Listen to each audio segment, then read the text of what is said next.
007.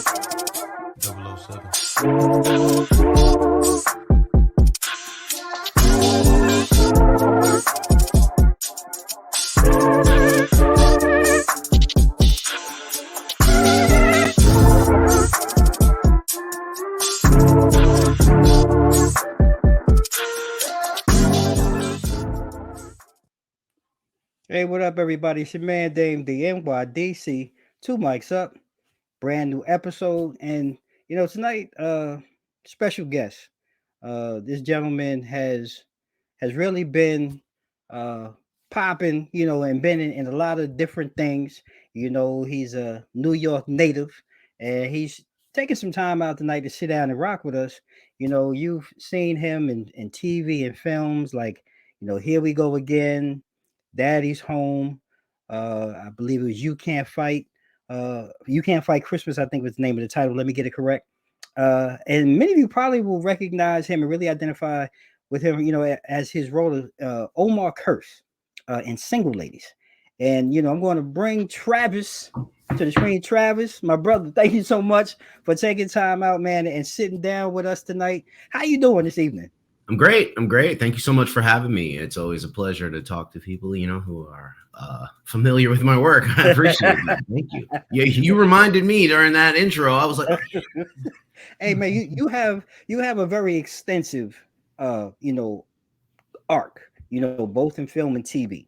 And before we really dive into that though, I really would like to know, like, when Travis is not working, he's not working on a project or anything, acting, directing, like what is Travis doing, man, like in his downtime and his chill time? that's funny. It's funny because the business is so pervasive in your whole life that it's hard to not always be doing that. You spend so much time working towards the goal that you sort of forget your hobbies and your downtime abilities. But I started off as an artist, so I do henna tattoos. I'm a tattoo artist. So yeah, but when I'm not writing or coming up with some sort of, it goes hand in hand, obviously. Like I create cartoons and pitch cartoons. We're constantly pitching shows and film ideas, my writing partner and I. So, when I'm not doing that, most of my drawings or sketches turn into some sort of cartoon idea. But yeah, it's mostly tattooing and video gaming. If I'm not, There's nothing wrong with that, man. It helps pay the bills, but I yeah. have to ask that too, because you're creative, and that sounds like that job's kind of maybe with who you are at your core. Mhm. But was that something that led you to want to get into acting in TV, or was that something that was just always innate and that just kind of helped blend or play into what you're doing as an actor, a writer, or producer? Yeah, I think it's kind of both. Mm, I never wanted to be an actor. It wasn't like a thing that I actively pursued. Could be because of where I grew up. Like I grew up most of the time in Georgia, just small town Georgia. It could be one part it was never a feasible mm, opportunity, and mhm, the other part could have been just not where I saw myself landing. mhm. A performer, yes, that's been in me since I was a kid. Since I Wow. came out of the womb, I was putting on a show, jokes, dancing, fake movies, you name it, I was producing it. So Right.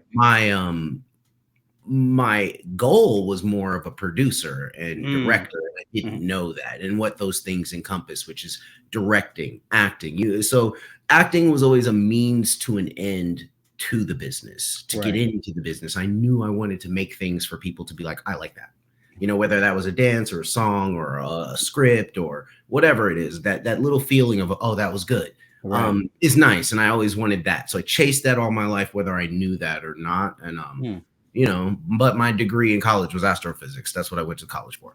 So I ended up dropping out, going into a boy band and stuff like that. So it's a constant flux of fighting who you are Mhm. versus trying to be who you want to be. And I think Mm. I found a happy medium You know, with the entertainment. that's deep. Because those things are so, I guess, polar opposite and so different ends, but to really fight something, to really find something, And that's really deep because I think so many of us, because just when you were saying it, in my head, I kind of reflected on myself, wanting to do something and be something, but that's not who really I am, or trying to find that space or that groove that I really fit in. And I think that's important, and I hope people really hear that, because that we're struggling today as a society is really where I'm going with this. Yes, yes. And to It hear, goes deeper. Well, there's a yeah, there's a philosophical debate buried in yeah, there somewhere about, the embarrassment of being a blue collar person, and yeah, and those kind of things, and that hinders us more than it helps. I'm not saying that chasing the white collar goal um isn't a chase that everybody should try, right, but there's no shame in not wanting to run that race. exactly. Like carpentry is beautiful art form, and it's It's not as it's a gift. right, It's a right, right. gift, It's So that, and that, mathematics, engineering, it's art, and it's not treated as such because it's not the biggest financial boon you're yeah, going to get. So and that's really where I was going with it. And thank you for helping me close that loop, because I think people really need to understand that and really hear that. Um, you know, so as you found your space, like you said, and got comfortable, uh, in creative and being in the entertainment industry, is there someone or something that really kind of became an inspiration for you, to really help, maybe kick things into the next level and maybe help you take things a little more serious, once you got in? yeah, the first one was, and it's always in retrospect. So I remember my mother used to compare me to Will Smith all the time in Fresh Wow, Prince, and wow. my family was like that, like, oh, you can be in that show. You know how families are. Why don't you play Iron Man? Uh, I have had little minor pushes along in my life, and the majority of them have come from the women in my life, meaning my mother, my grandmother, my sister. They've been so encouraging, whether I was listening to them or not. I was Right, shrugging it off as just like, oh, thanks, mom, or whatever. right, But it even goes deeper into some of the girlfriends that I had. I saw their work ethic, and they taught me things, just how to use Craigslist when I first started in New York. mm-hmm, Simple things like that, and the creative ways that they would approach getting what they wanted in an industry where there are no rules. right, People will tell you, "Oh, just get an agent," but well, how do you do that? How do you do that when you've never acted? How do you begin acting when you don't have the access to get the acting work? right, So, you know, the women I've been around most of my life have been some of the strongest, most volatile, most inspiring women I've ever encountered, and I think that has been a massive help. mm, Yeah, I mean, I can't, I don't, I don't have celebrities that mm-hmm, I'm not a fan of people. I'm a all fan right, of the things that they do. Like, so right, love Drew Hill. I don't want to be Cisco. right, right, I did have long hair at one point, but I don't want to be Cisco. But you know what I mean? Like, I'm yeah, not a I do, fan person. I find that kind of that sycophancy yeah, mentality is yeah, dangerous. yeah, And luckily, I've never had that. I mean, my biggest hero was probably like a cartoon character wow, or a comic book character. comic, yeah, And I say that in all seriousness because, you know, I grew up getting the messages of a hero does this and a man stands up for that and yeah, those kind of things based off of, our animated, our art stuff, our art right. forms and our artistic storytelling. So I think that's why I gravitated towards that. Now that I'm Mm. saying that. My No, love of comic no, books. that's deep though. I mean, but I mean, I really understand with that too, or I jive with it because I think, even for me, like probably not even probably some of the strongest person that I know is my mother, Mhm. being raised by a single parent and watching her, and then the same thing. Like I've always been predominantly the only male, so to watch the women around me, the strength and the fortitude that they've had to have, and then watching her know that she's trying to raise a young male of color in this world. So you really take a lot of those things, and really surround yourself with them, and it really becomes a party. So I totally get, where you're coming from. The same thing. I'm a fan like you. Like to be able to sit here and talk with you because I am a fan of yours. I Um, appreciate it. but no, but to be able to really now peel back the layers and get to know you as a person, that's really the most important thing. I think that's the biggest takeaway.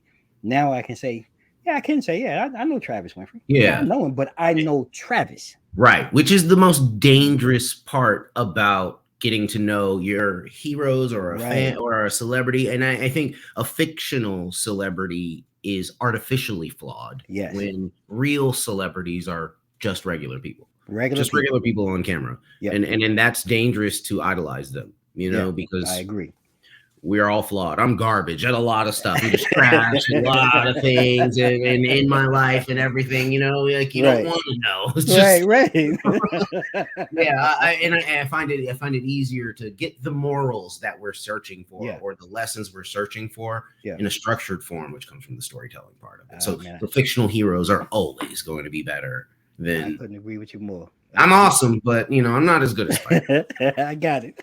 We got it. So, Travis, let me ask you, right? So, we're talking about acting, and definitely came to, I've seen you in other movies, but like I said, let's talk about Omar. I think most people, and probably to this day still, when they see you, kind of identify, you with Omar Kearse and Single Ladies. And Yeah. I'm just curious to know because you also played in another series, Pretty Little Liars. Yes. You were the detective Yes. in that one, and those were two totally diverse roles. Yeah. Uh, Very pivotal in my career, both of them. Very, and very that's much. really where I want to go. Like, talk about both of those, like being pivotal. Both of them being pivotal, but dealing, and preparing for both, and then how pivotal it was for you in your career. Like, talk about that for me. Right, right. So let me start the biggest one and honestly my favorite one, which was Single Ladies. So, Hmm. that was a great show. Hmm. It was my very first show, and I was very lucky to be on that. But so I auditioned for Single Ladies to play Lisa Ray's character's boyfriend at the Hmm. time, Hmm. but the show is called Single Ladies, so Right. I'm out of here, and that's not Right. good. And I read the script, and the character said something. Omar's character said something in the pilot script, and it was like something like, "Oh, bro, but I'm not that gay." And he had a mohawk, and I had a mohawk at the time. I was like, honestly, I like this guy's energy, and I feel like this character is the one.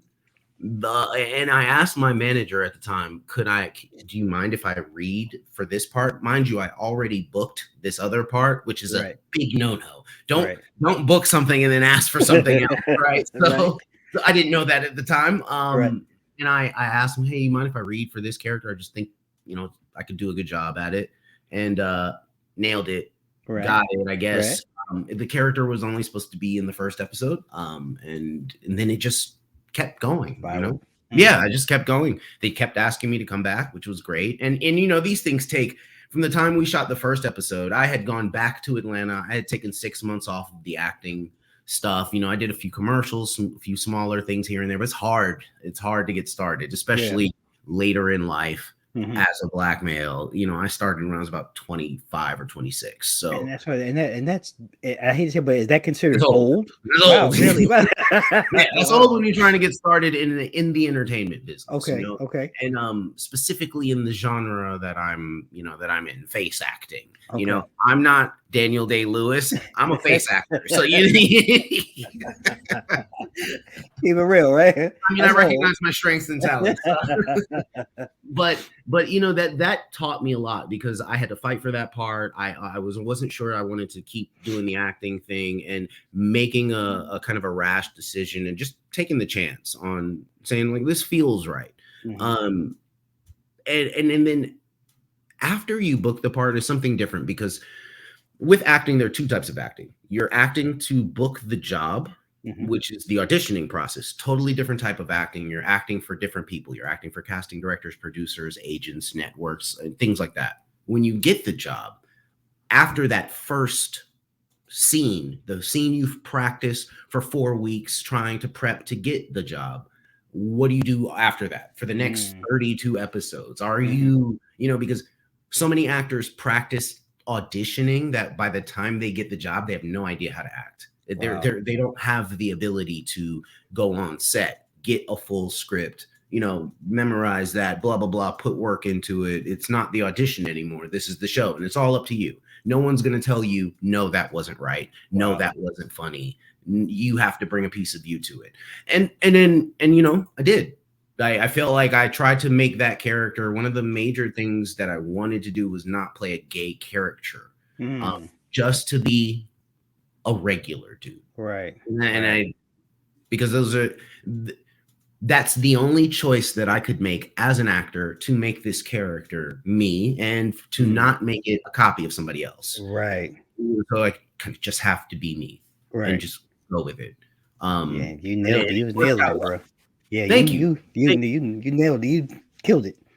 Thank you. One of the best parts about that show was the writer, the two writers, Stacey Littlejohn, the creator of the show, Mm, and her writer, one of her writers, Demetrius, was they were like, there is a gay child out there who is not flamboyant, who is not, questioning his identity or in flux or turmoil out mm-hmm. there at all, that is coming home to see you on TV because you're him. Yeah.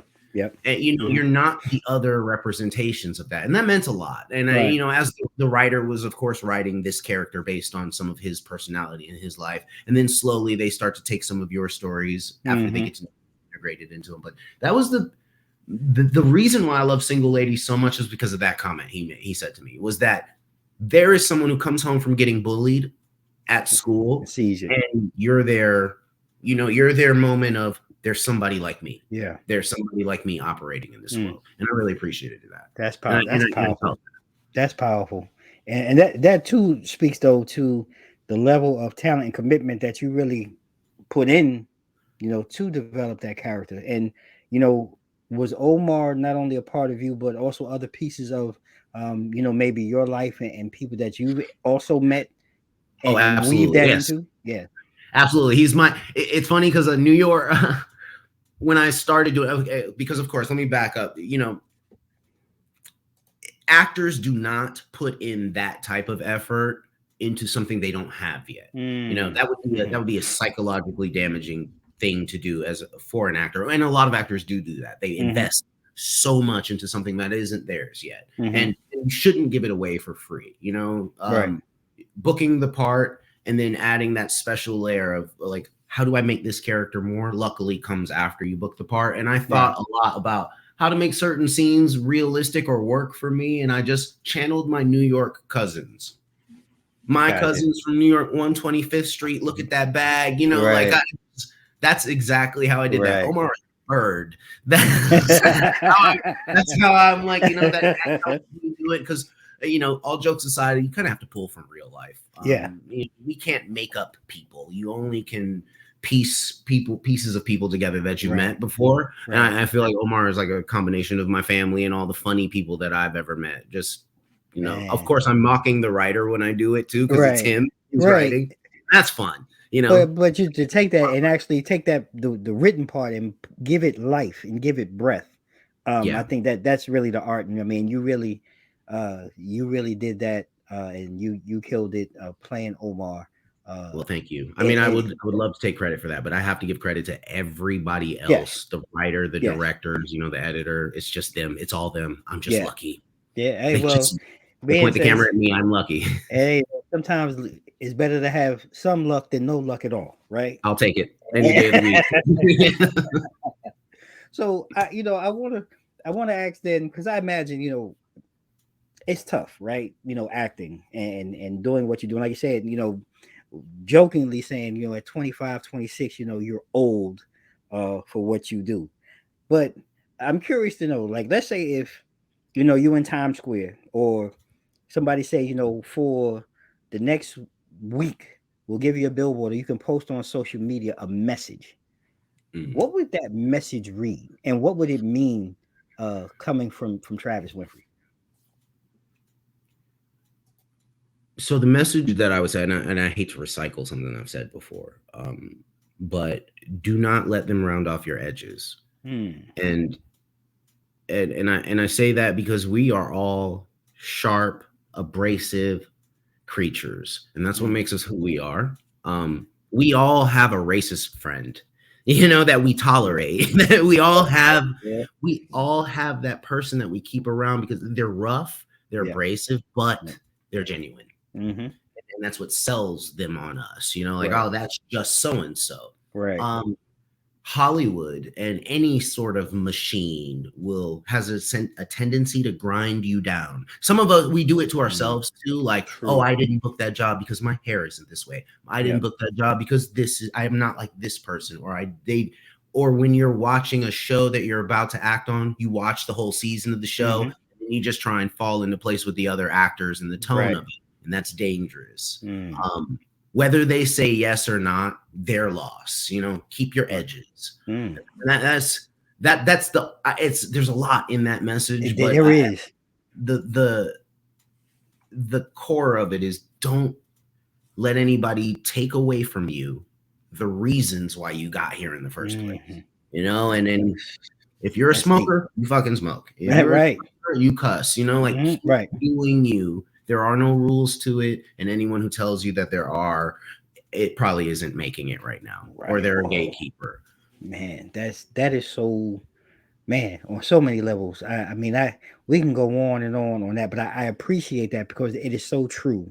Um, you know, and you have to stay in your truth, and you have to stay in your light and move how you move.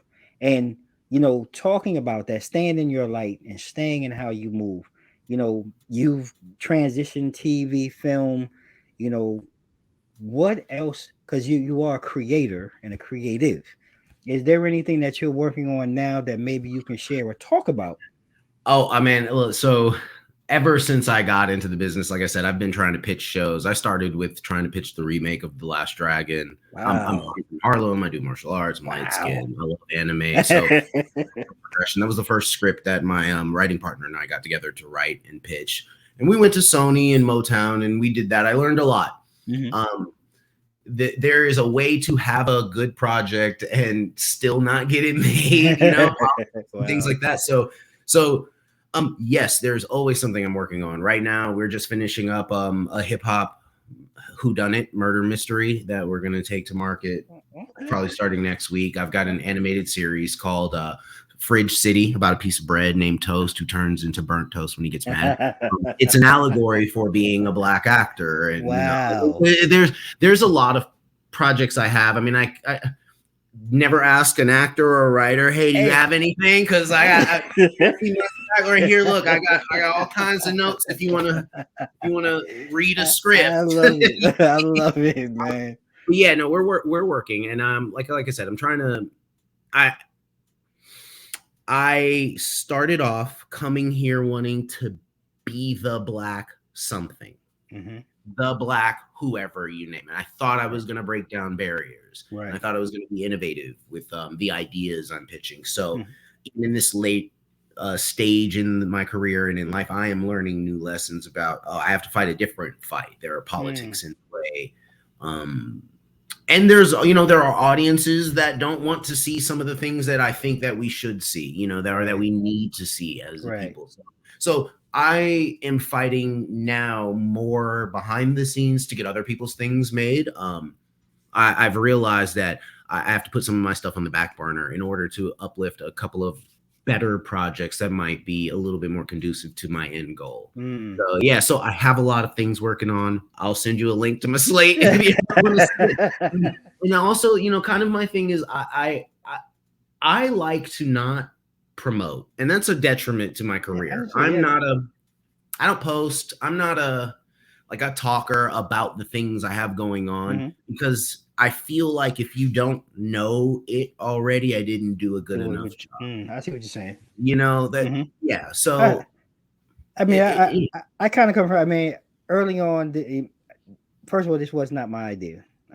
We went through the whole George Floyd thing, and the unrest and things going on in the world. And some friends of ours, we used to get together on Friday nights, and we talked about what it is that we could do locally to try to make change. And my wife would be sitting there. She was like, "Yo, why don't you do a show, do a podcast?" I'm looking at her like, "What are you talking about?" She's like, "No, really." right. She said, "You're actually pretty good. You're good at talking with people. You have a pretty good personality. You're somewhat smart. Uh, so why don't you do a show?" And here we are 2 years. So I get what Yeah. you're saying. So the whole social media, the whole posting, and all of that. I'm not a big, "Hey, look at me" guy. But I am a big supporter, and I believe in supporting others who are doing work. Things that people like yourself who are doing things that we don't know nothing about. I think that's more important, especially in our community, because I mean, we can talk about the Kyrie and the Kanye thing, and how media at Mm-hmm. times can depict men of color. And I Right. think for me, that's really, for me to have this platform is really about showing that, hey, we're not all this way or that way. We are diverse. Right. We So are it's talented. it's interesting you say that because so the latest thing is a fantastic photographer named Carell Augustus put out a book called Black Hollywood Book Project. Mm-hmm. Um I was in that book. Mm. And it's a recreation of famous movie posters with black actors. So I say that to say I found you, and my manager hit me up and Mm-hmm. asked me to do your podcast. Mm-hmm. And so he sent me the links to your stuff. And of Mm-hmm. course I looked at and I my question to you is how many people turned you down that shouldn't have? Oh, tons, Right. tons, And I know that tons. because of numbers or Mm-hmm. whatever, Mm-hmm. because the appearances are more important than the motive and the message. So Right. so for me, the promoting thing ties into that. Like Mm-hmm. I know for a fact that a lot of people that you admire and that don't know you, Yep. and that if they took 2 seconds to look Yep. at one of your things, they would Yep. know, like, oh, Yep.